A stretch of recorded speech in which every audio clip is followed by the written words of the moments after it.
and welcome, and today I'd like to review the Lilliput 7-inch 665/0/P 1080p LCD monitor. That's a bit of a mouthful.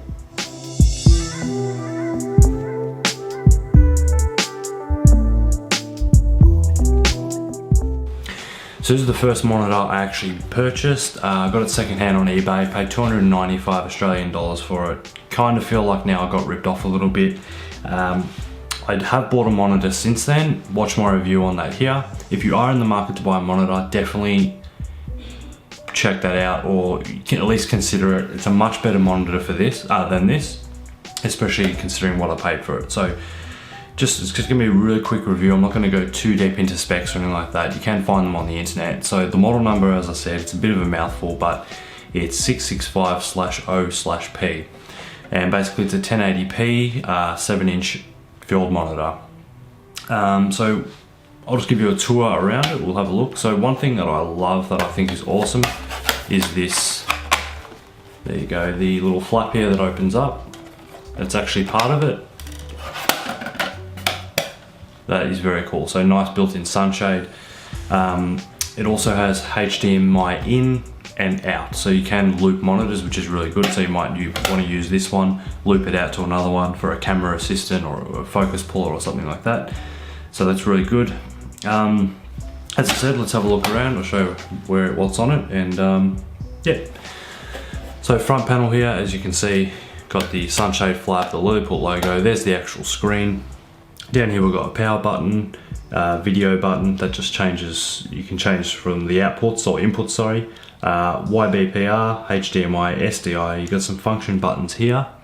Brightness dial there, saturation dial there, tint dial there, and contrast dial there. So that's on the front. Another awesome thing about this is it has 1/4-inch tripod mounts on the bottom and the sides, whereas my other monitor only has it on the bottom. Not a big deal, because if you have a magic arm, you can pretty much put it wherever you like, but it's pretty handy to have. So on the back here, we have a power input, so DC power input. Then you've got one that looks kind of like an XLR jack for power, on and off switch. There's the battery mount, I guess. Now this also uses the Sony NP-F series batteries, which is the same as all the other monitor uses. Very easy batteries to get and quite cheap. I've got about 10 of these now, I think, so it's good. HDMI in down here, HDMI out over there. And you've got like coax style inputs, not really sure what they're for. Maybe for older style equipment, not too sure. But that's about it in terms of what's on it. So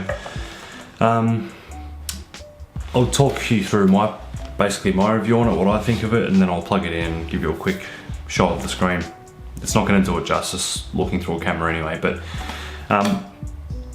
so it's going to be a really hard review to make, because I'm going to keep comparing it to my other monitor. Comparing the two, the other monitor absolutely destroys this in every way. So the other monitor supports 4K input, so it's perfect for the GH4. The colors are really nice. The colors are pretty true as well, and if they're not, you got a lot of adjustment to get them as true as possible. Whereas this one, I find the colors are a bit off no matter what you do, and it does only show in 1080, which means if you are using autofocus on your camera, it's kind of delayed through the monitor.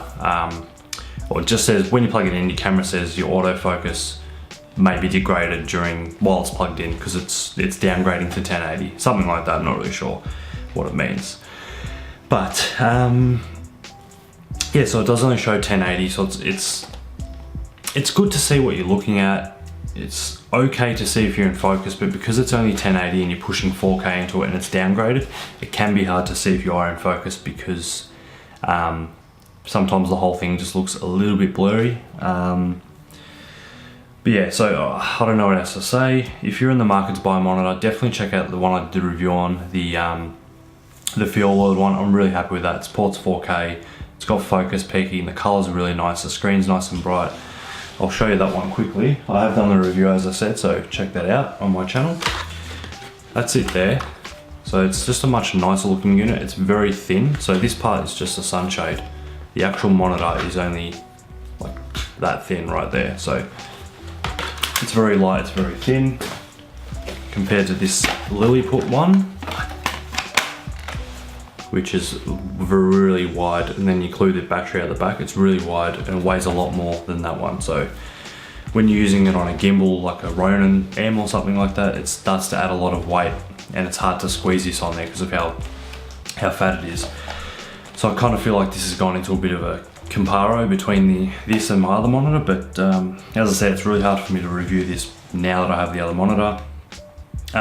If you can get one of these cheap, by all means go for it. They're a great monitor. I'm not just canning the hell out of it. It's a good monitor. It's just when you're dealing with 4K and if you're using a GH4 or a different camera, when you're dealing with 4K, you really want a monitor that can show you what you're looking at properly, that the colors are decently true. That doesn't really matter because I record pretty flat anyway, because I color grade later. Yeah, all in all, it's a good monitor to see what you're looking at and to basically judge whether you're in focus or not. But if you are in the market, as I said, to buy a new one, then either buy the Fieldworld one, or if you've got all the money in the world or a bit more money to spend, then buy Adamus Shotgun or something like that, which is an external recorder. It allows you to record 10-bit, pretty sure it's RAW, 10-bit RAW, or ProRes I think it is, externally, and it's also a monitor, so it's really good. So in summing up, it's a good unit. For what I paid for it, I don't think it's good because the Fieldworld monitor was actually cheap. I think the Fieldworld monitor was $220 and that was brand new. I paid $295 for this secondhand. As I said, it was my first monitor, so I didn't really know what I was looking for. Just came across this and thought, oh yeah, I'll grab it. So I grabbed it, and because I already had the Ronin, I really needed a monitor. So yeah, it's a good unit, but there's better units out there. If you're looking, then maybe look for something else. If you're going to spend $300, then definitely look at the Fieldworld, because that was only $220 or so. So yeah, that's my review. What I'll do now is I'll plug it in, just give you a quick look at the screen, and that's it. Okay, so there it is, powered on. The colors aren't really set up 100%. I haven't played with it for ages, but yeah, it's not really going to show you much justice looking through a camera at a screen, so that's probably no good.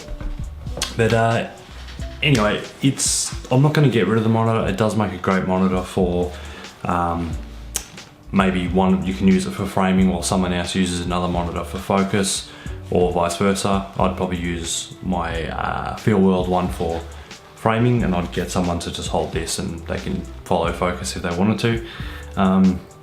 So yeah, all in all, great monitor. There's just better out there for the price that I paid for it anyway. So yeah, look, I hope that helped. I know it wasn't really that much of an in-depth review, more of a comparison, I guess, but that's it. Hope you enjoyed. If you have any questions about it at all, please let me know in the comments below, and please subscribe. And that's it. I'll see you soon. Thanks for watching.